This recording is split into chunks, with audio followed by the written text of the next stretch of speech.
जब से तेरा गुलाम हो गया तब से मेरा भी नाम हो गया। जब से तेरा गुलाम हो गया तब से मेरा भी नाम हो गया।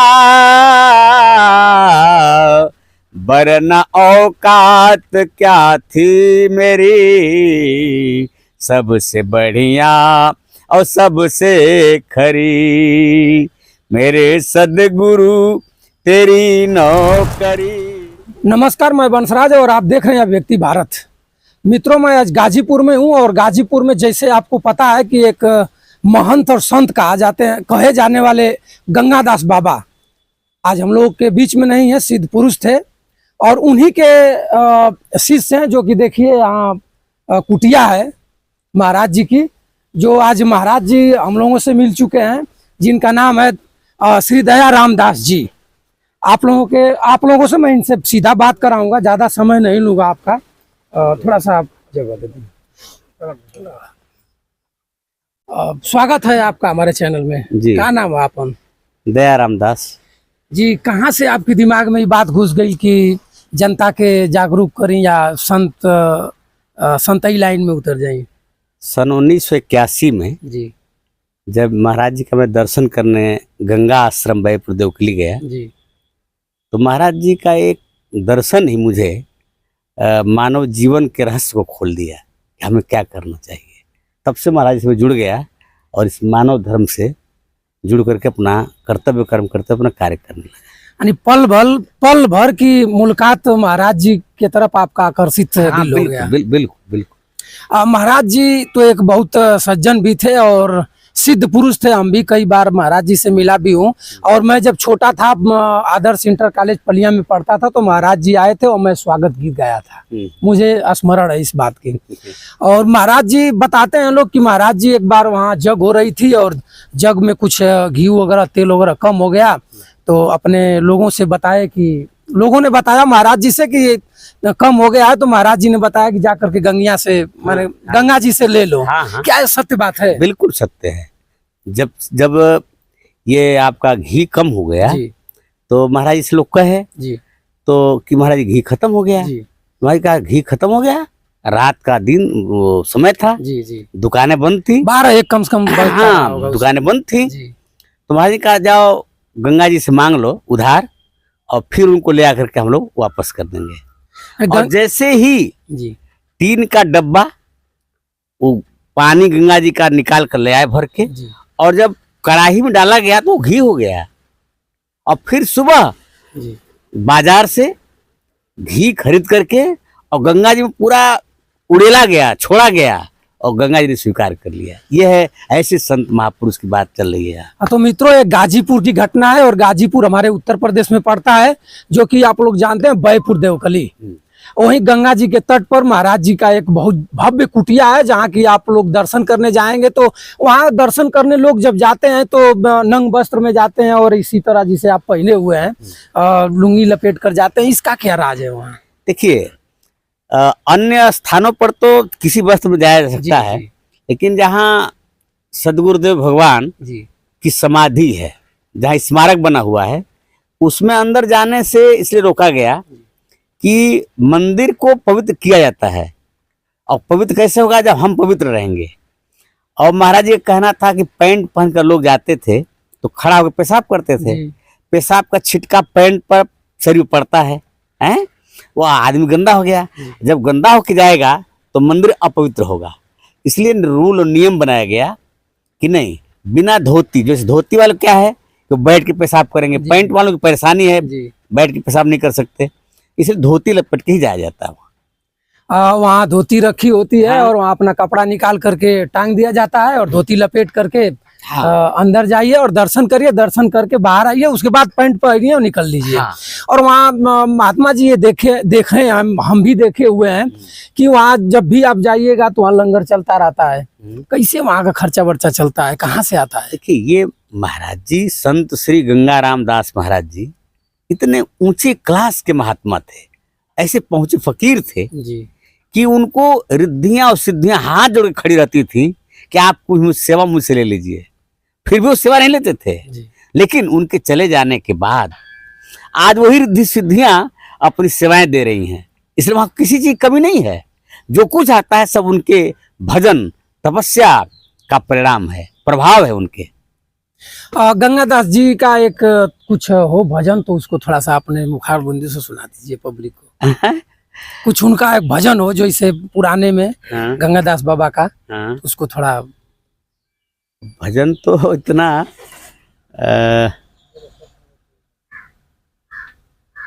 मेरे सदगुरु तेरी नौकरी सबसे बढ़िया और सबसे खरी। मेरे सदगुरु तेरी नौकरी सबसे बढ़िया और सबसे खरी। मेरे सदगुरु तेरी नौकरी सबसे बढ़िया और सबसे खरी। मेरे सदगुरु तेरी नौकरी सबसे बढ़िया और सबसे खरी। जब से तेरा गुलाम हो गया तब से मेरा भी नाम हो गया। जब से तेरा गुलाम हो गया तब से मेरा भी नाम हो गया। वरना औकात क्या थी मेरी सबसे बढ़िया और सबसे खरी। मेरे सदगुरु तेरी नौकरी सबसे बढ़िया और सबसे खरी। मेरी तनख्वाह भी कम नहीं, कुछ मिले ना मिले गम नहीं। मेरी तनख्वाह भी कम नहीं, कुछ मिले ना मिले गम नहीं। रह गई शान शौकत मेरी सबसे बढ़िया और सबसे खरी। मेरे सदगुरु तेरी नौकरी सबसे बढ़िया और सबसे खरी। मानव धर्म का संगठन बनाओ, मानव धर्म का संगठन बनाओ। सत्य न्याय धर्म अपनाओ, मानव धर्म का संगठन बनाओ। सभी मानव को मानव बनाओ। संत गंगा रामदास जी कही सबसे बढ़िया और सबसे खरी। मेरे सदगुरु तेरी नौकरी सबसे बढ़िया और सबसे खरी। मित्रों, महाराज जी के गीत में जो आपको बताना है, जो आपको सुनाना है, एक संत आपको यही संदेश दे सकता है कि आप किस तरह अपना जीवन को सफल बनाएं। इस गीत के माध्यम से महाराज जी ने सारी बातें आपके सामने रख दिया। और कमेंट करके आप जरूर बताइएगा कि महाराज जी कि गीत में कितना अर्थ और व्यर्थ निकल रहा है। अर्थ निकल रहा है तो इस अर्थ को आप अच्छे गुण को अपने अंदर रखिए और मानव धर्म प्रचार प्रसार में लग जाइए। महाराज जी, मानव धर्म प्रसार में आप कहाँ कहाँ तक जाते हैं? देखिए, ऐसे तो जो याद करता है जी, तो वहां मैं तुरंत जाता हूँ जी, और अपने विचार से भी जहाँ आवश्यकता जहाँ जितनी होती है वहां मैं जाता रहता हूँ। उसके लिए चाहे समाज कोई हो, ये नहीं है कि हम केवल हिंदू घर जाएंगे, हम मुसलमान घर नहीं जाएंगे। हम हिंदू मुसलमान सिख ईसाई सब घर जाता हूँ। और लोग स्मरण करते हैं इस बात। बिल्कुल याद करते हैं। अब जमाना कुछ अलग बिलग हो चुका है, कुछ देख ही रहे हैं राजनीति में, कुछ लोग इधर चले गए, कुछ लोग उधर चले गए। इसको लेकर के भी कुछ कठिनाइयां भी आपको झेलनी पड़ती है। कठिनाइयां बहुत हैं, लेकिन कठिनाइयों में ही परीक्षा होती है कि हम अपने धर्म पर, अपने कर्म कर्तव्य पर हम अटल हैं कि नहीं है। उसको बचाने के लिए, अपनी अग्नि परीक्षा में पास होने के लिए हम अपने मानव धर्म, मानवता, सत्य, न्याय धर्म को बिना छोड़े, अर्थात उसको अंगीकार करते हुए हम आगे बढ़ते चले जा रहे हैं। अच्छा महाराज जी, देख रहे हैं कि जैसे समाजवादी पार्टी हो गई या भाजपा पार्टी हो गई या बहुजन समाज पार्टी हो गई, अब तो लोग पार्टी के लोग ही जात धर्म और देवी देवताओं पर और रामचंद्र जी कुरान लाए हैं ते और वगैरह तमाम सब मंदिर मस्जिद पर ही राजनीति हो रही है। आप लोगों की इस विचार से क्या लगता है सब? देखिए, एक बात है, महाराज जी कहते थे हिंदू का महाराज जी कभी राजनीति में नहीं आए। नहीं, महाराज जी कहते थे कि हिंदू का हिंदुताई देखा, तुर्कन की तुर्काई, दोनों राह न पाई, दोनों भटक गए जी। और भटक गए इसीलिए परेशानी है ना। कोई हर वर्ग में, हर संप्रदाय में, हर जाति में अच्छे हैं और सब में बुरे हैं। जो अच्छे हैं वही मानव हैं, जो अच्छे नहीं वो दानव हैं। तो ये दानव जो हैं उनको कैसे सुधारा जाएगा? ये जो मानव धर्म का प्रचार प्रसार चल रहा है वो इसीलिए चल रहा है ना। वो भी मुख्य धारा में आए, मानवता के आ जाएंगे, बिल्कुल आ जाएंगे। जब झेलेंगे तो आएंगे, बिल्कुल आएंगे। तो मित्रों देखिए, महाराज जी थे और गंगादास बाबा के शिष्य रह चुके हैं और हैं भी। और कभी यहाँ गंगादास बाबा आपके यहाँ कुटिया पर आए हैं कि उसके उनके बाद यहाँ कुटिया बनी हुई है? नहीं, ये कुटिया तो महाराज जी के शरीर परित्याग के बाद बना है। त्याग के बाद। अच्छा, एक बात और वहाँ देखा जाता है कि महाराज जी के यहाँ विधायक सांसद लोग वहाँ जाते आते हैं। कभी कोई विधायक सांसद या नेता यहाँ भी आने के लिए प्रयास किया?